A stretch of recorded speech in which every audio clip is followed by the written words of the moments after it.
मैं बहुत संक्षिप्त भूमिका के साथ 11 से अधिक पुस्तकों की रचयिता, इस समय की सर्वाधिक बेस्टसेलर किताबों की रचयिता मनीषा कुलश्रेष्ठ जी हमारे बीच में हैं और कहकशा के संस्थापक आनंद कक्कड़ जी हमारे बीच में हैं। मैं बड़े प्रेम और सम्मान के साथ, बड़े आदर के साथ एक संवाद अछूते विषय पर चर्चा करने के लिए आप दोनों लोगों को आमंत्रित करता हूं। 4 पंक्तियां बलबीर सिंह रंग जी की मुझे आपकी अगवानी में याद आती हैं कि आइए मरुभूमि में उद्यान की चर्चा करें। थोड़ा सा व्यवस्थित हो जाए हम लोग कि आइए मरुभूमि में उद्यान की चर्चा करें, ध्वंस के संदर्भ में निर्माण की चर्चा करें।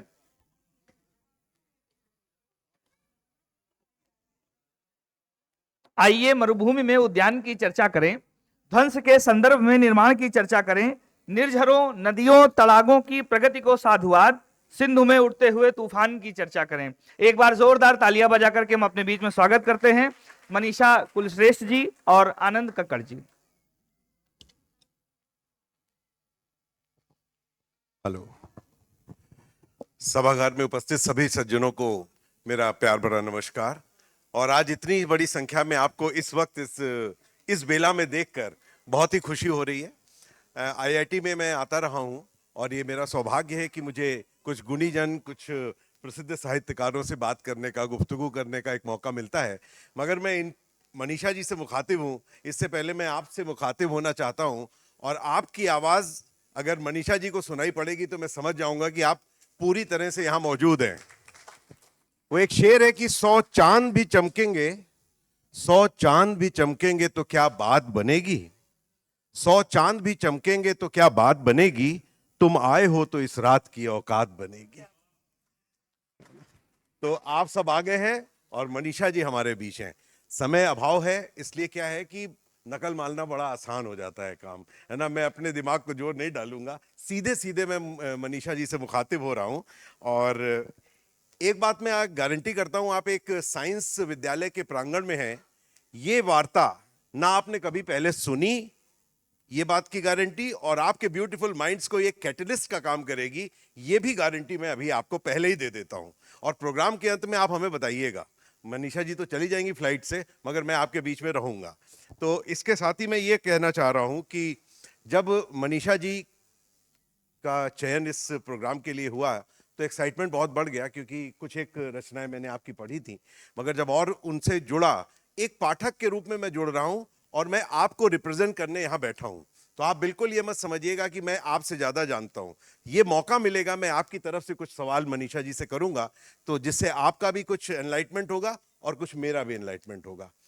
आपके परिचय में बस क्या बोलूं, 100 से अधिक तो कहानियां और उपन्यास, 7 कहानी संग्रह, 5 उपन्यास हो गए, एक उपन्यास जिसने इस समय पूरे हिंदुस्तान का दिल जीत रखा है। और उसने एक नई प्रथा या आंदोलन को तो जन्म नहीं दिया, मगर ये कोइंसिडेंस है कि जब से मल्लिका ये किताब, ये उपन्यास आया, मनीषा जी की पूरी पहचान ही जैसे बदल गई हो।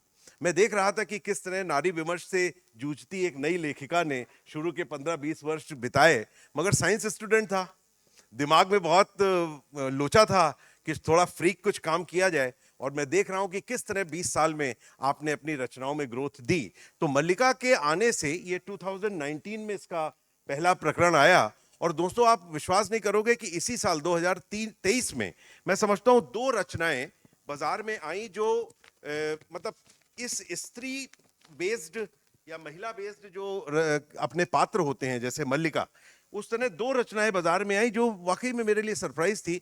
एक तो गांधी जी की एक मतलब सो कॉल्ड, हाँ, सरला देवी। तो गांधी और सरला देवी चौधरानी, एक ये किताब आई जो अलका सरावगी जी की लिखी हुई है। उसमें भी इस चरित्र, इस कैरेक्टर के बारे में हम नहीं जानते थे, जैसे मल्लिका के बारे में नहीं जानते। एक ऐसे ही कबीर और लोई, लोई करके एक किताब आई प्रताप सोमवंशी जी की, वो कबीर की पत्नी थी, उनके बारे में शायद ही किसी ने सुना हो और इतने विस्तार से। तो आपने एक नई अलग जगा दी है, ऐसा लग रहा है। तो बस इन्हीं शब्दों से आपका स्वागत करते हैं और ये कहते हैं कि अब आप अपने इस, सबसे पहले हम किरदारों और विषयों पे उतरें, इससे पहले आपने जो ये नारी विमर्श के एक चक्रव्यूह से निकलकर ये जो कुछ नया करने की जो कोशिश की है, ये थोड़ा महिला साहित्यकारों से थोड़ा सा कम उम्मीद रहती, इस पर आप प्रकाश डालें। दरअसल जब भी बात हुई है कि फेमिनिस्ट होने की या महिला नारीवादी होने की, तो मैंने हमेशा यही कहा है कि क्योंकि मैं प्रकृति के करीब रही हूँ और जीव विज्ञान मेरा विषय है, तो मैं हमेशा इक्वलिस्ट रही हूँ, एक समतावादी व्यक्ति, क्योंकि मैं जानती हूँ कि पुरुष भी उतना ही स्त्री मस्तिष्क रखते हैं जितनी स्त्रियां पुरुष मस्तिष्क। क्योंकि मेरी बहुत सारी दोस्त हैं जो बहुत अच्छा ड्राइव कर लेती हैं पुरुषों से भी, और मेरे बहुत सारे ऐसे पुरुष मित्र हैं जिनकी संवेदना स्त्रियों से भी ज़्यादा है। तो मैंने कभी इसको अलगा कर नहीं देखा, केवल हार्मोन्स का खेल है, बाकी दोनों दिमाग एक जैसे हैं। तो मैं इक्वलिस्ट रही, लेकिन हमेशा जैसे कि जीवनी परक उपन्यासों की मल्लिका की बात हो रही है, तो मैं हिंदी में देखती थी कि बायोग्राफिकल नॉवेल्स हिंदी में बिल्कुल भी नहीं थे। और जब साप्ताहिक हिंदुस्तान में मल्लिका के बारे में थोड़ा सा छपा था, फिर कथादेश पत्रिका में मल्लिका के उपन्यास के अंश छपे थे, तो मुझे यही लगा कि भारतेंदु हरिश्चंद्र, जिन्होंने अपना एक भारतेंदु मंडल बनाया था जिसमें विविध लेखक थे, उसमें उस वक्त मल्लिका कहाँ थी। और उन्हीं दिनों मैंने भारतेंदु हरिश्चंद्र जी की 2 आत्मकथाएं, आप लोग शांत हो जाएंगे तो मैं ठीक से बात कर पाऊंगी। तो उन्हीं दिनों मैंने भारतेंदु जी की 2 आत्मकथाएं पढ़ी, और एक ब्रजरत्न दास जी की थी, एक श्याम सुंदर दास जी की आत्मकथा थी, जीवनी थी भारतेंदु हरिश्चंद्र की। तो आप हैरत करेंगे कि उसमें मल्लिका के नाम पर 2 अध्याय थे, और एक में अध्याय का नाम था गुलाब में कांटा, और दूसरे में अध्याय का नाम था चंद्र में कलंक। तो बस यही बात कहीं ना कहीं मेरे दिल में लग गई, और मुझे लगा कि नहीं, मुझे मल्लिका को दोबारा से खोजना है, मल्लिका के अंदर की उस स्त्री को खोजना है जो कहीं ना कहीं बंकिम के परिवार से संबंध रखती थी, और जिसने, आप सबको शायद ये नहीं पता हो कि भारतेंदु काल में उपन्यास शब्द नहीं चलता था, आख्यायिकाएं चलता था। तो जब मल्लिका आई भारतेंदु जी के जीवन में, तो उपन्यास शब्द लेके आई बंगाल से। तो हम सबको जो उपन्यास शब्द की देन है, तो क्योंकि मेरा दिमाग, जैसा कि आप कह रहे हैं कि एक साइंटिफिक दिमाग है, तो मैंने ये खोज की कि अगर मल्लिका आई तो अपने साथ क्या लेकर आई थी। तो मुझे जब ये पता चला कि उपन्यास शब्द ही समूचा मल्लिका लेकर आई थी, तो वो चंद्र में कलंक और गुलाब में कांटा कैसे हो सकती हैं, और भारतेंदु मंडल में उनकी जगह क्यों नहीं थी। तो इन सब पर मैंने थोड़ी रिसर्च की, थोड़ी कल्पना की, और मुझे याद है कि किसी न किसी जीवनी में लिखा हुआ था कि मल्लिका भारतेंदु जी को थोड़ा सा ब्रिटिशर्स को अपीज करने के लिए ताना भी दिया करती थी। तो मुझे पता चला कि एक बौद्धिक स्त्री थी जो भारतेंदु के जीवन में थी, तो कम से कम पोषिता तो नहीं हो सकती, वो कहीं ना कहीं उनकी प्रेरणा और उनकी संगिनी रही होगी। तो मैंने फिर ये मल्लिका उपन्यास लिखना शुरू किया। मल्लिका में एक जगह भारतेंदु जी अपनी मल्लिका से बोल रहे हैं कि स्त्री के लिखे जो छोटे छोटे ब्यौरे होते हैं, वही प्रकृति की सहज अभिव्यक्ति है, बारीकी में प्रकट होता है यह स्थूल जगत।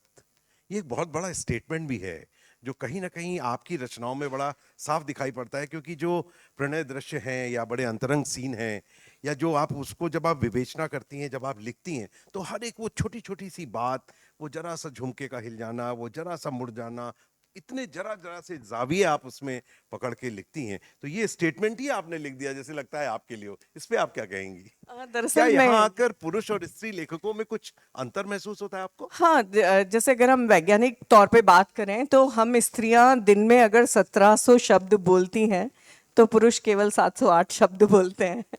तो मुझे लगता है कि विवरणात्मकता, क्योंकि हम एक ये भी साइंटिफिक फैक्ट है कि पुरुष अगर दूर तक देखता है तो हम हॉरिजॉन्टली इस तरह से, इसीलिए महिलाएं पीछे कोई घूर रहा हो तो तुरंत पहचान लेती हैं कि कौन उनकी उसकी पीठ पर भी निगाह होती है। तो मुझे लगता है कि वो छोटी छोटी सी जो एक फ़र्क है जो एक स्त्री होने को लेकर होते हैं, तो वो ब्यौरे अपने आप ही आ जाते हैं। और ये ब्यौरे केवल मेरे यहाँ ही नहीं आते हैं। अगर हम बात करें तो महादेवी वर्मा से लेकर मृदुला गर्ग से लेकर नासिरा शर्मा से लेकर आगे अगर हम और देखें प्रभा खेतान, तो हम सब के यहाँ ये बारीक ब्यौरे आते हैं। और एक और इस बात पे मुझे एक बहुत मज़ेदार बात याद आती है कि जब हम शैल गुफाओं में घूम रहे थे, तो गाइड हमारे साथ में था, भीमबेटका की बात करूँ तो मैंने उससे पूछा कि आपको नहीं लगता, और उन्होंने उस पर किताब भी लिखी हुई थी, तो मैंने कहा कि इसमें आपको महिलाओं के चित्र कहाँ हैं बताइए। तो उन्होंने कहा आपको मैं एक गुफा में ले जाता हूँ। उस गुफा में बुंदकियाँ थी, बंधनवार थे और ढोलक थी। तो कहते हैं मुझे लगता है कि ये जो चित्र हैं ये स्त्रियों के बनाए हुए हैं। तो स्त्रियां प्रकृति की ध्वनियों से और बहुत छोटी छोटी जुम्बिशों से अपने आप को रिलेट करती हैं।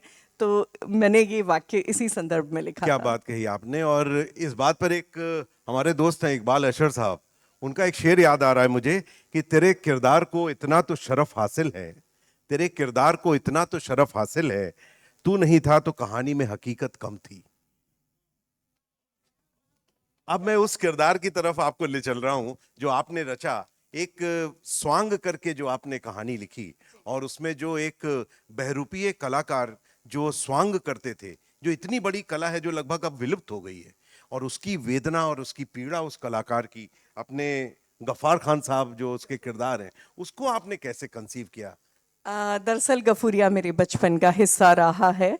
और मुझे याद आता है कि एक बार मैं मेले में खो गई थी, और गफूरिया चित्तौड़गढ़ की शान थे गफूरिया, गफ्फार खान साहब। तो वो स्त्रियों के वेश में रहते थे, और जो एक पारंपरिक बहुरूपिया पन होता है उससे अलग हटकर वो कभी साधना बने होते थे, कभी उनके मुंबई से कपड़े आते थे, और वो किसी के भी घर में शादियों में जाते थे और डांस करते थे। तो एक बार मैं मेले में खो गई थी, तो उन्होंने मुझे साइकिल पे बिठाया और नाहर बिल्डिंग हम जहाँ पे रहते थे वहाँ मुझे छोड़ा, और मम्मी ने मुझे देखते ही चपत लगाई कि तुम खो क्यों गई थी। तो गफूरिया ने ऐसे आंचल उसमें उंगली में डाल के कहा मारिए मत बहन जी, बच्चे हैं। तो मुझे उनकी जो जिम्मेदारी थी और उनका जो और ऐसा नहीं था कि वो ट्रांसवेस्टाइट नहीं थे और ट्रांसजेंडर भी नहीं थे, बाकायदा उनके 4 बच्चे थे, ये उनका प्रोफेशन था, और उन्होंने जीवन भर इसको निभाया। और उनको लेकर चित्तौड़गढ़ एक शहर है, आप शायद सब वाकिफ हो, जहाँ मीरा जहाँ से, तो मैं वहाँ की ही पैदाइश हूँ। तो चित्तौड़गढ़ हमेशा गफूरिया पे फख्र करता था। तो मुझे जब मेरी माँ जा रही थी दुनिया से, तो उन्होंने कहा मनीषा कभी गफूरिया पे लिखना।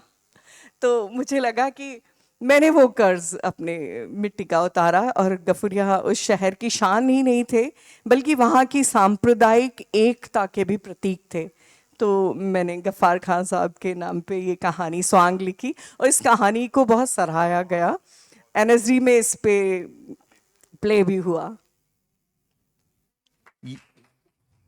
बिल्कुल हकदार हैं आप इस प्रशंसा की। और अब ये साइंस स्टूडेंट्स यहाँ बैठे हैं, आपको ताज्जुब होगा कि जैसे इन्होंने स्वांग बहरूपियों पे इतना बड़ा साहित्य लिख दिया कि वो एक साहित्य का हिस्सा बन गए, आपने कुछ रोगों को और रोगियों को भी अपने उपन्यास में उतारने की कोशिश की है। कौन नहीं वाकिफ होगा जो मनीषा जी को जानता है कि स्वप्न पाश और उसमें जो उसकी नायिका है गुलनाज, उनके ऊपर जो सिजोफ्रेनिया से जो मानसिक पीड़ा, केमिकल लोचा भी आप कह सकते हैं, इट्स ए साइकेट्रिक डिसऑर्डर, और जिसमें रियलिटी टच खत्म हो जाता है।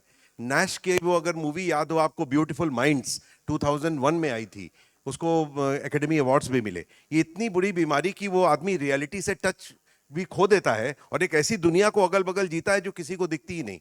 इतनी बड़ी बीमारी है, मगर आपने उसको उपन्यास में ला के एक जो संदेश देने की कोशिश की कि क्या इनका रीहैब हो सकता है या क्या इनके साथ जिंदगी जी सकती, ये परिकल्पना कैसे? बिल्कुल। दरअसल जब मैं स्वप्न पाश लिख रही थी, तो मेरे आसपास कुछ ऐसे किरदार थे जिनको मैंने देखा। बहुत सुपर ब्रिलियंट लोग, बहुत ज़्यादा इंटेलिजेंट। तो मैंने इसकी भूमिका में लिखा भी है कि सिजोफ्रेनिक वो लोग होते हैं कि जिनका दिमाग इतनी स्पीड से चलता है कि उनके हाथ से स्टीयरिंग छूट जाता है, और या फिर ओवर, जैसे हम कोई किताब छापते हैं और उस पर ओवर प्रिंटिंग हो जाती है, तो आप सोचिए कि आप बैठे हैं और आपको दिख रहे हैं 3-4 लोग आते हुए जो दूसरों को नहीं दिख रहे हैं। तो मैंने इसमें ये भी लिखा कि लेखक तो जन्मजात सिजोफ्रेनिक होता है, उसे बहुत सारे ऐसे लोग दिखते हैं जो नहीं हैं या जो हैं और होकर निकल चुके हैं। तो जब मैंने देखा कि ज़्यादातर साल्वाडोर डाली, वॉन गॉग और बहुत सारे ऐसे पेंटर्स थे, तो जब सिजोफ्रेनिया है तो आप उसको कैसे अभिव्यक्त करेंगे। तो मैंने एक पूरा का पूरा मेडिकल जर्नल पढ़ा था, उसमें कुछ सफल माएँ जो अपने बच्चों को बचा पाने में कामयाब रही थी, उन्होंने अपने बच्चों को पेंसिल दी कि तुम बताओ तुम्हें क्या दिखता है। तो उन बच्चों ने इतने खूबसूरत, इतने सररियलिस्टिक चित्र दिए कि आप समझ सकते हैं कि वॉन गॉग और डाली कैसे प्रसिद्ध हुए होंगे और कैसे उस अनरियलिस्टिक दुनिया ने उनको उन चित्रों को जन्म देने पे विवश किया होगा। तो मुझे लगता है कि जो लोग सिजोफ्रेनिक हैं, हम उनको भारत में तो हमेशा मान लिया जाता है कि इसे भूत आया है या फिर ये पागल है। होता ये है कि वो सुपर ब्रिलियंट होते हैं और उनको जीवन के साथ जोड़ने के लिए उनको कलाओं से जोड़ना ज़रूरी है।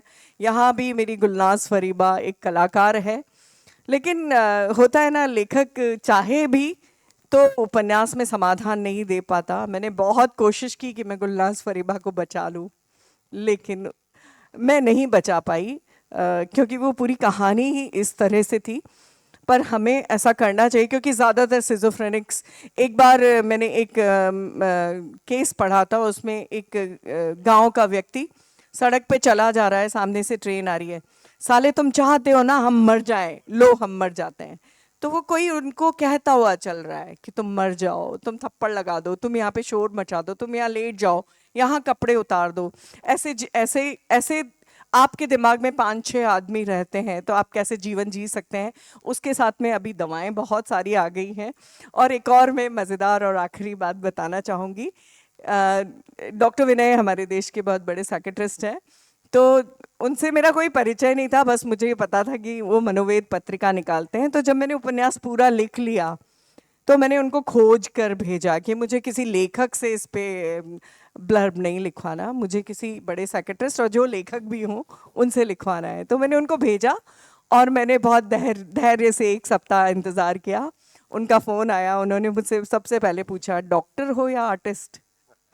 मैंने कहा मैं दोनों ही नहीं हूँ। ये हमारी विडंबना है कि हमें एक ही जीवन में बहुत सारे जीवन जीने पड़ते हैं और एक लेखक कहीं ना कहीं अपने अंदर सिजोफ्रेनिया के कीटाणु लेकर चलता है।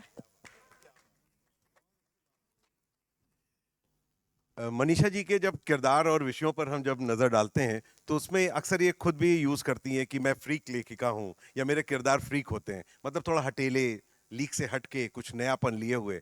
और शायद यही बात है मनीषा जी, जो भी आपको पढ़ना शुरू करता है तो वो और की खोज में लग जाता है आपके उपन्यासों और कहानियों में।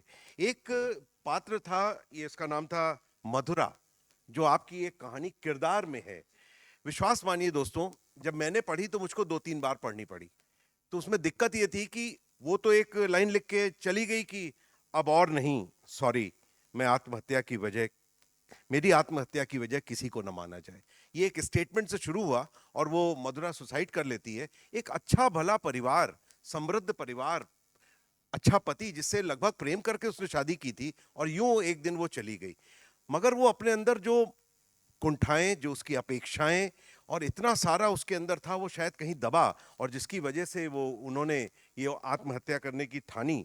तो क्या शादी एक ऐसा एक इंस्टीट्यूट है कि जहां पे इतने कंप्रोमाइज की जरूरत है कि एक दिन जब वो असहनीय हो जाए तो आत्महत्या करनी पड़े? मुझे लगता है शादी से ज़्यादा कहीं ना कहीं एक जो केमिस्ट्री है, जैसे ही शादी होती है, अगर मुझे इसमें मधुरा जब बात करती है, जैसे ही शादी होती है तो उसका पति सबसे पहले स्टेटमेंट देता है कि मुझे हल्के रंग बहुत पसंद है और जॉर्जेट साड़ियाँ पसंद है। तो मधुरा पहली रात से बदलना शुरू होती है, बदलते बदलते वो थक जाती है और एक दिन वो बिना वजह, एक्चुअली इस कहानी की शुरुआत ही एक आत्महत्या से होती है, जिसमें पति सारी दुनिया छान लेता है कि वो मर क्यों गई, मैंने तो उसको इतना प्यार किया था, क्या हुआ। वो उसके कमरे में जाता है, उसे आखिर तक वो सबसे पूछता है, सब पे शक करता है, क्या उसका प्रेम था। तो बस यही बात है कि वो इतना ज़्यादा बदल चुकी थी कि वो अपने आप को पहचानना भूल गई थी। तो मुझे लगता है कि बात शादी से ज़्यादा मैंने इसकी एक साइकोलॉजिकल एनालिसिस के तौर पे लिखा कि जैसे ही महिलाएं बदलना शुरू करती हैं, ज़रूरी नहीं है, मुझसे भी कहा गया था जब मेरी शादी हुई थी तो मुझे स्लीवलेस पसंद नहीं है, मैंने कहा मुझे स्लीवलेस बहुत ज़्यादा पसंद है। तो तो मुझे लगता है कि वो जो बदलने की आप शुरुआत किसी को खुश करने के लिए करते हैं, मुझे लगता है कहानियां समाधान नहीं देती हैं, या इस कहानी में कोई आत्महत्या पे को दर्शाया नहीं है या उसको जस्टिफाई नहीं किया है। इसमें एक पन्ना खोला है मैंने जीवन का, जहां स्त्रियां धीरे धीरे अपने आप को बदलते बदलते खुद को पहचानना बंद कर देती है। तो ये कहानी समाधान से ज़्यादा एक दृश्य प्रस्तुत करती है। इसमें से पाठक अपना समाधान ढूंढ सकता है कि जिस दिन पहली रात अगर आपको कहा जाए कि मुझे स्लीवलेस पसंद नहीं है, उसके अगले दिन आप स्लीवलेस पहन लें। आपके जब मधुरा किरदार को मैं देख रहा था तो जहन में एक शेर आया कि तेरी तरह नहीं आसान वापसी मेरी। सुनिएगा दोस्तों, तेरी तरह नहीं आसान वापसी मेरी, मैं रास्तों को समझता हुआ नहीं आया। तो वो कुछ किरदार जो आपने लिखा वो कुछ ऐसा उलझा हुआ था जो शायद पुरुष होने की वजह से कम समझ में आया, क्योंकि जब वो संवाद कर रहा है उसका पुरुष, एक्चुअली कहानी ऐसे चलती है जैसे हस्बैंड सरप्राइज्ड है कि ये आत्महत्या क्यों हुई, और उसके हाँ वो बच्चों से पूछ रहा है, रिश्तेदारों से पूछ रहा है, एक्चुअली कुछ छुपा भी रहा है वो, और बहुत अच्छा आपने उसको वर्णन दिया है। और मित्रों, आज के कार्यक्रम का जो आखिरी किरदार है वो आपके साथ आपके घर जाएगा, ये वादा है।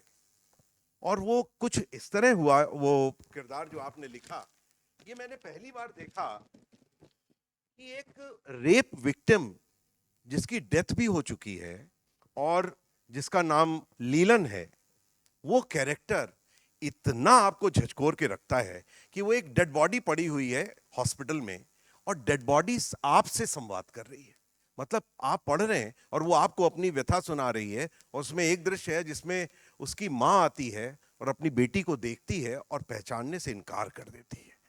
तो वो उसके अंदर से आवाज आती है कि माँ, चेहरा मेरा पत्थर से कुचल दिया गया है, मैं टूट फूट गई हूँ, मैं सड़ सी गई हूँ, सब खराब हो गया, बट मेरे बाह पे जो तुमने ताबीज बांधा था, तुम उसको भी नहीं पहचान रही हो क्या? इतनी दर्दनाक और इतनी सटीक कहानी आपने लिखी है। आप उसके कैसे मनोविज्ञान में गई इतना अंदर कि आप में ये क्षमता पैदा हुई कहानी में कि वो मतलब दिल तोड़ के रख देने वाली बात। आनंद जी, ये मेरी जिंदगी की सबसे कठिन कहानी थी, और पिछले साल उन्मेषा में जब मैं साहित्य अकेडमी के कार्यक्रम में इस कहानी को पढ़ रही थी, मैं आधा पढ़ के फूट फूट के रोने लगी थी। और इस कहानी को लिखते हुए भी मैंने इसकी एक एक पंक्ति पे जैसे मैं मरी हूँ, क्योंकि हम चित्तौड़गढ़ उदयपुर के आसपास हम भील समाज को बहुत करीब से देखते हैं, और छोटी बच्चियां जो जानवर चराने जाती हैं उनके साथ रेप हो जाता है, उनको मार दिया जाता है। तो ऐसी ही एक लाश की कहानी मैंने लिखी थी कि, और जो इस कहानी में मैंने एंगल लिया, उस कहानी का एंगल था कि उसके ऊपर से चींटियां गुजर रही हैं, वो भी गुजर के वापस लौट आ रही हैं।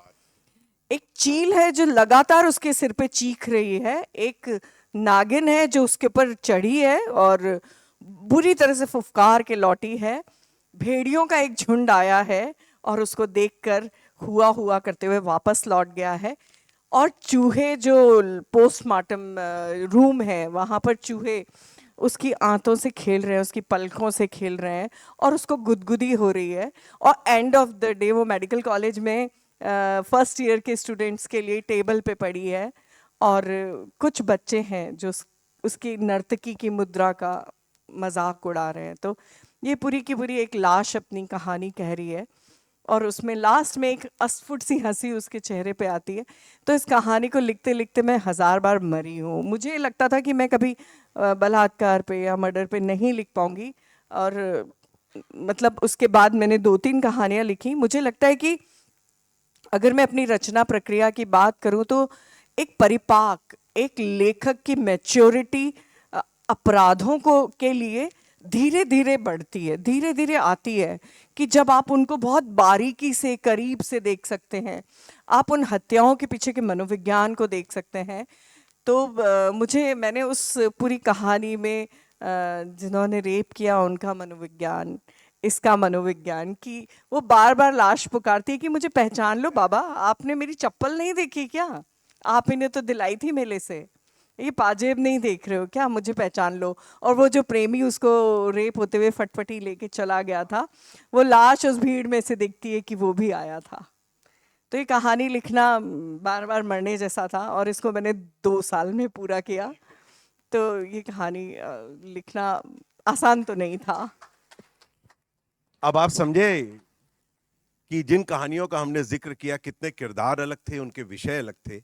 नारी विमर्श को पूरा सम्मान देते हुए मैं ये आप सबसे अनुरोध करूंगा कि इन 21वीं सदी की घटनाओं और जो परिवेश है हमारा, उसको बहुत गौर से समझकर जो आपने रचनाएं रची हैं उनसे हमें जुड़ना चाहिए। और मज़े की बात है, न सिर्फ आपकी किताबों की उपलब्धता बहुत अच्छी है, आपकी किताबें ऑडियो बुक के रूप में भी अवेलेबल हैं। मल्लिका पे तो शायद आपको सीरियल या मूवी भी देखने को मिलेगी जल्दी, और इसकी ऑडियो बुक भी अवेलेबल है। हमारे गाथा ऐप पर आप देखेंगे करीब 10 कहानियां मनीषा जी की वहां पे भी उपलब्ध है। तो उपलब्धता के साथ जुड़कर इस नए समाज और नए बच्चों के साथ ये कहानियां जुड़ रही हैं, ये आपकी बहुत बड़ी सफलता है, जिसके लिए मैं आपको नमन करता हूं। और आप सबकी तरफ से वो एक शेर है कि आखिरी किश्त में हुआ मालूम, आखिरी किश्त में हुआ मालूम, उसको किश्तों में खो रहा था मैं। बस इसी के साथ आज की सर, शाम बहुत समाप्त शुक्रिया, होती है। बहुत Thank you very शुक्रिया। much. Thank you very much. Anand ji, Thank you very much. मैं 1 मिनट के लिए रोकूंगा। इस सत्र में कुछ संवाद होने थे लेकिन समय कम है, हम सिर्फ प्रदीप दीक्षित जी के एक सवाल की तरफ जाएंगे। बिल्कुल। Thank you. मनीषा जी, एक विमर्श आपने दिया है, पूरा डेलिबरेटिव है पंचकन्या में। मैं आपके मुंह से सुनना चाहता हूं कि जो फेमिनिज्म से वुमनिज्म की एक जर्नी आपने नरेट की हुई है, और ये अपने आप में एक बहुत बड़ा प्रश्न है कि what's the difference between the feminism and Jainism. Alice Walker किस रूप में नारी को देखना चाह रही हैं, सिंथिया एनरो ने किस रूप में देखा है, प्लीज कुछ आपको। पंचकन्याओं को लेकर एक बहुत प्रसिद्ध मंत्र है, पंचकन्या स्मरे नित्या महापातका नाशम, कि पंचकन्याओं के नित्य स्मरण से बड़े पाप नाश हो जाते हैं। और आप हैरत में रहेंगे कि ये कन्याएं कौन थीं। ये कन्याएं वो थीं जिनके एक से अधिक पति और एक से अधिक प्रेमी रहे। कुंती, मंदोदरी, अहिल्या, द्रौपदी, तारा। तो जब मैं फेमिनिज्म को लेकर पढ़ रही थी, और मैं वर्जीनिया वुल्फ से लेकर अपनी सिमोन द बाउवर से लेकर और आगे बढ़ी, तो मुझे उसके बाद एलिस वॉकर को मैंने पढ़ा। तो मैंने जब द सेकंड सेक्स पढ़ा तो मैं बिल्कुल रिलेट नहीं कर पाई। मुझे लगा ये 200 साल पहले फ्रांस में जो जिस तरह से ब्रा बर्निंग मूवमेंट्स हुए, बहुत सारी चीज़ें हुई, स्त्रियों को श्रृंगार से रोका गया, तो ये तो मेरे भारत की संस्कृति से बिल्कुल भी नहीं मिलता है। श्रृंगार हम पुरुषों के लिए नहीं करते हैं, लेकिन वहाँ पूरा का पूरा एक सेक्ट, पूरा जो फेमिनिज्म का सेक्ट था, उसमें श्रृंगार से दूरी बना दी गई थी, और बहुत सारी चीज़ों से नाचने को भी पुरुषों के लिए मान लिया गया था। तब मैंने एलिस वॉकर को पढ़ा, तो एलिस वॉकर वहाँ लिखती हैं कि अगर उनका फेमिनिज्म वॉयलेट कलर का है तो मेरा फेमिनिज्म पर्पल कलर का है, क्योंकि मैं एक लैटिन अमेरिकन हूँ और मेरे साथ ही बहुत सारे अफ्रीकन औरतें भी हैं जिनको अपनी मांसलता से प्यार है, अपनी उत्सव प्रियता से प्यार है, और हमें नाचना पसंद है, हमें श्रृंगार करना पसंद है। तब मैंने धीरे धीरे पंचकन्याओं पर एक IAS हैं प्रदीप भट्टाचार्य जी, उनका लेख पढ़ा था। तो उन्होंने उसमें यही लिखा कि ये स्त्रियां क्या थीं, कि इनको हमने कन्या क्यों माना। क्या इसमें बहुत बड़ा स्त्री विमर्श नहीं छुपा है जो हमारे ही पुराणों से निकलता है, कि ये स्त्रियां एक से अधिक पुरुषों की प्रिया, प्रेमिका, पत्नी होते हुए भी अपने वजूद को अलग से रख सकी। क्या सुभद्रा और द्रौपदी में आप फर्क नहीं जानते? हम सुभद्रा को बहुत कम जानते हैं, लेकिन हम द्रौपदी को द्रौपदी की तरह जानते हैं। हम तारा को सुग्रीव और बाली की तरह के कारण नहीं जानते, हम तारा को तारा की तरह जानते हैं, हम कुंती को अलग से जानते हैं। तो इन सब स्त्रियों ने अपना होना, अपने वजूद को अनछुआ रखा था, उस पर उनके पतियों और प्रेमियों की छाया नहीं थी।